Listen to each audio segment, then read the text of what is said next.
Hello everyone and welcome to a really wonderful game from round 5 of this year's Superbet Romania Chess Classic. It is Praggnanandhaa versus Anish Giri, and it's a game where the winning advantage is gained fairly early, but it is not easy to prove that it is actually winning, and it's not easy to actually gain it, but you'll see what I mean by this. And also, if there are any fans of UFC, what do you think about today's card?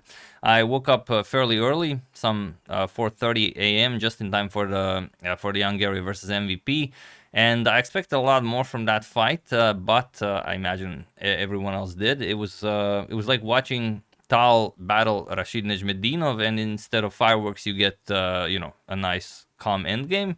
But the main event, Pereira versus Prohashka, was really something else. But as always, I'm interested in what you guys think about all that. So let's check it out. Prag has the white pieces and he opens with pawn to d4. We have pawn to d5 by Anish, pawn to c4, and Anish accepts the queen's gambit. D captures on c4, and it is almost a gentlemanly thing to do in 2024. Nowadays, if you don't accept the gambit, people will talk around town that you're afraid. Knight to f3, knight to f6, and now pawn to e3. So, a standard line of the queen's gambit accepted, nothing new here. e6, bishop captures on c4, and pawn to c5. Everything been played before. We have castles, pawn to a6, and here we reach sort of a deviation, and a big deviation from the main line. Top moves here are, in order of, games played in the database are d captures on c5, pawn to a4, bishop back to b3, queen to e2, and bishop back to d3. But here we have bishop back all the way to e2, and this is only the 10th most popular continuation, but it has been played by some very, very strong players. For example, Vincent Keimer played it, Fabiano Caruana played it, Levon Aronian played it, Magnus Carlsen played it against Fabiano Caruana in the 2017 London Chess Classic. Their game ended in a draw. So, it has some ideas behind the move. And also, now you, of course, see that the bishop might come to f3, put pressure on the rook, but also many other things are possible. So let's see what happens. Knight bd7 by Anish, knight b to d2, and bishop to e7. And now d captures on c5. And the game that we've discussed, Vincent Keimer from the Chess Olympia 2022 against Alexander Baburin, knight captures on c5 was played. But here we have bishop captures on c5, and it is now, as of move 9, that we have a completely new game. So let's see what happens. Queen to c2. Okay, putting pressure on the bishop, preparing rook to d1 to put pressure on the queen, but really to put pressure on the knight, so the bishop becomes undefended. We have castles, rook to d1, and of course now just moving the queen out of harm's way. We have pawn to b3, preparing to fianchetto the dark square bishop. I don't know if it's called fianchettoing if the pawn is missing. To tell you the truth, I have no idea. I don't know if you have to have the full pawn structure for it to be a fianchetto. Maybe yes, maybe no. If anyone knows, feel free to share. Pawn to b6, and now knight to e4, claiming the e4 square before Anish plays bishop to b7. So knight e4, knight captures, queen captures, attacking the rook. So rook to b8, preparing bishop to b7. We have bishop to b2 and bishop to b7. Pushing back Prag's queen, queen to f4, and now rook b to d8. We have rook a to c1, Prag finishes development, and now knight to f6. The knight is excellently placed here, and Anish is sort of looking into bishop to a3. Prag's dark square bishop is much stronger than Anish's dark square bishop, and Anish has to decide whether to bring the bishop to d6 or not. As you can see, okay, here bishop to d3 was played, and now what do you play? Well, Prag's bishop pair is definitely fully operational. If you imagine something like queen to h4, already there's a threat of bishop captures on f6, followed by queen captures on h7 checkmate. So you have to be very careful there. On the other hand, Anish can also bring the bishop on d6 and have similar threats on the king side. The white queen is a bit more active than the black queen, but yeah, I mean, it should definitely continue as a battle of the bishop pairs. And if you're thinking about bishop to a3 here, it doesn't work because of a very nasty tactic. If bishop to a3, then there's a rook c7 attacking the queen and the bishop. Okay, rook d7, doesn't matter. Black really wants to double up on the d file, but now bishop captures on f6, and you can't capture with the queen. you just trade and pick up the free rook on d7. So you have to capture with the g-pawn, and now comes the scary stuff. Rook captures on d7, queen captures, and bishop captures on h7 check, winning the black queen. So bishop to a3, while it would, alleviate the pressure a little bit, does not work here due to a tactic.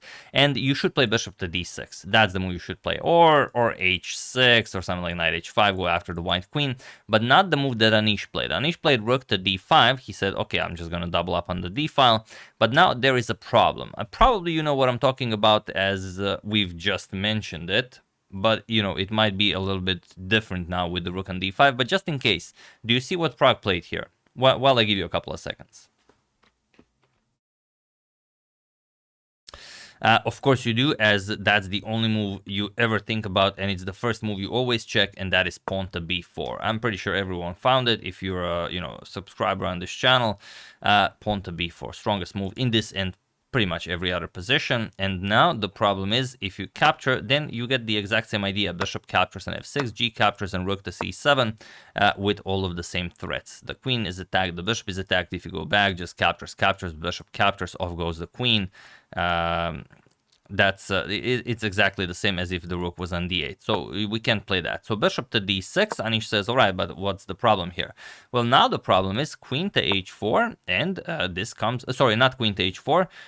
Queen to h4 should be played. For some reason, Pragg didn't play it. But yeah, even though you're not going to checkmate your opponent, it's very hard to defend, because after h6, there's e4, and now the rook is trapped. Pragg played something very similar, where the exchange was sacrificed by Anish, but here it would be a lot more pressure. And of course, if you go to for rook to h5, then just bishop captures on f6, and that's pretty much it. Rook captures on h4, bishop captures on e7, bishop captures, and the double attack, rook to c7. That's the big one. So after bishop to d6, bishop captures on f6 was played. He says, all right, you have to capture with the g-pawn. If you capture with the queen, then, you should capture with the g-pawn, but unfortunately for Anish, he captured with the queen. What you should play is g captures, and then only after queen g4 check and king h8 e4, trapping the rook. The rook isn't really trapped. This is what Anish missed. You have f5. And now once you play e captures on f5, there's a rook g8, and all of a sudden black is fully back in the game. So after bishop captures, Anish played queen captures, and now Pragg just traded queens and went into a favorable endgame. G captures, pawn to e4, and Anish has to give up the exchange. Again, you do have the h5 square, but yeah, if rook to h5, then you just go into this bishop captures on h6, bishop captures, rook captures on d6, and this is now lost. This pawn will quickly fall. You will have 2 against 0 on the queen side. Much better for Pragg. So Anish decided, okay, I'm not going to go for that. I'm going for the exchange sacrifice. I'm keeping my bishop pair. I mean, that's at least a draw. It has to be. Rook captures on d3, and bishop captures on b4. So, okay, 6 pawns against 5. Okay, Pragg is up the exchange, but the bishop pair is very strong. And we have rook to c4. e5 is the move that you should play here, and I'm going to show it to you because it's a lot of fun. Bishop captures on f3, rook captures and f captures on e5. Seems like you're giving up more material, but rook to g3, king h8, and now rook to c7, and it's very hard for black to actually find the move. Rook to d8, of course, is the only move. You kind of have to do this. You threaten checkmate, but after h4, I mean, captures, rook g7, it's not easy to play anything here for black. But okay, we have rook to c4 going after Anish's bishop. We have pawn to a5 defending, and now rook to d7 attacking the light square bishop, bishop to c8, and now rook to a7. We have pawn to e5, and now pawn to h3, creating some breathing room for the white king. Bishop to e6 attacks the rook, rook to c2. So okay, it's not easy, but there's a chance for Anish here. Rook to d8. We have pawn to g4 and bishop to c5 now. King to g2, king to g7, and now knight to h4. Of course, going after the f5 square, where you will either have a monster knight on f5 or Anish will have to give up one of his prized bishops. Pawn to h5, trying to destroy the pawn structure on the king side, maybe get the g file opened for the black rook. Knight to f5 with check. We have bishop captures, and now g captures on f5, and rook to d4, going after the weak pawn here. So rook to e2 defending, and now rook to d3. We have pawn to h4 and rook to d1. We have rook to c2 and rook back to d4, and now not going back. Of course, Pragg wants to play this for a win. He plays pawn to f3. King f8, we have rook to a8 with check, king to e7, and now rook to a7 with check. And Anish repeats, king to f8. Anish is never playing this for a win. He can only dream of a draw now. From this position, we have king to g3 and pawn to a4, rook to g2, pawn to a3. Now Anish also creates a very strong pawn here. Now if you can get something like maybe rook to b4, rook to b2, again could be very interesting. But Pragg will never capture. He just doesn't have to. So king to h2, and now rook to d8. We have king to h3, and now bishop to b4. So Pragg not really finding a way to break through. We have rook to b7 attacking the pawn, bishop to c5, rook to c7, and bishop back to e3. We have rook g to c2, and now bishop back to c5, disconnecting the rooks, not allowing a rook trade to occur. Rook to c4, and now rook back to a8. We have rook to b7 and king to e8. We have king to g2, and now king to f8, and Pragg says, all right, it seems that the two rooks cannot defeat a bishop and rook. The strongest piece must also enter the game. King f1. But this also means that the h4 pawn that's on a dark square will be attacked by the bishop, and Anish will also get a passed pawn on the king side. So rook to a5 and king to e2. Pragg continues improving the position of his king. Rook to a8, Anish wasting moves, and king to d3. And okay, now it's time to get the pieces into the game. Rook d8 check, king to c2, king to g7, and now rook to c3. And of course bishop to f2. You try to give up the a3 pawn for bishop captures on h4, but Anish does not go for that. Sorry, Pragg does not go for that. He goes for rook c to c7, goes after the f7 pawn, rook to f8 defending, and now king to d3. We have bishop captures on h4 and king to e2. So Pragg gave up the h4 pawn, but now he will march his king back and keep constant pressure on this f7 pawn. And not much you can do here. Bishop to g3, we have king to f1, pawn to h4, and king to g2. Bishop to f4, king to h3. And now, while you can defend the pawn with a move like bishop to g3, once you do this, this rook can never move, this bishop can never move from the defending the h4 pawn. It's a one-sided game. Now all of the queenside pawns will fall, and that's pretty much it. So instead, after king h3, bishop to e3 was played, but now rook d7, still waiting with the capture on h4, even though you can play it, I guess, as Pragg is somewhat low on time. Anish is incredibly low on time. Anish has been playing, well, for the past 20 moves below the 1 minute mark. You want your rooks on light squares. I'm pretty sure that's the reason why he played it. Simply, even though he knows that there's nothing here, but if the rook is on light square, there are even less chances that something can go wrong. Here you have a dark square bishop, you just don't want to take that chance. So bishop to c5, and now king captures on h4. We have rook to h8 with check, king to g3, and now rook back to f8. So okay, now you've eliminated the king side threat. How is Pragg to win this? We have king to g2, bishop to e3, and king to f1. Bishop to d4, king to e2. The king now comes back into the game via the queen side. Bishop to c5 and king to d3. Bishop to d4, king to c4. A wonderful king march by Pragg. Rook to c8 with check. Rook b to c7. Defending, we have rook to f8 and now king to b5, king to g8, and now rook to a7, going after the a3 pawn. Bishop to c5 defending, and now rook 8 to b7. We have king to g7, king to c6. We have bishop back to e3, and now rook d to c7.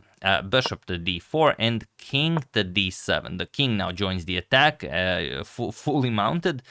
King to h6, and now rook to c8, forcing a trade of rooks, and that's pretty much it. Now everything will fall. Rook captures, king captures on c8. We have king to g5.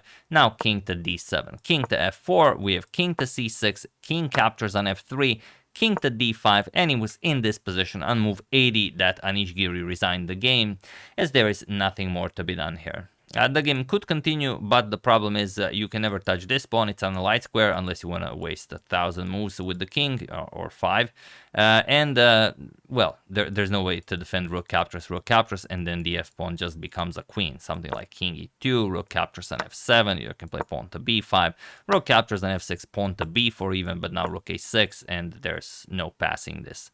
Your only hope was maybe to play b3, sacrifice this pawn, and get this pawn to a2, because a1 is defended by the bishop. But now that the rook here, of course, no such thing is happening, as the pawn cannot advance further. So yeah, brilliant game by Pragg. Not engine perfect, and Anish definitely had chances in this one, but you know, they are humans, they are not engines. It was a crazy game with very little time on the clock, and Pragg just prevailed here. And it's a good win for Pragg. He did have a win against Gukesh. I didn't show that game, but even though the game ended in a draw versus Gukesh, he did have no, I did show it. Yeah, sorry, I did show it. I thought I didn't, but I did. And now he takes the full point. And here are the standings. I don't want to forget the standings after 5 rounds have been played.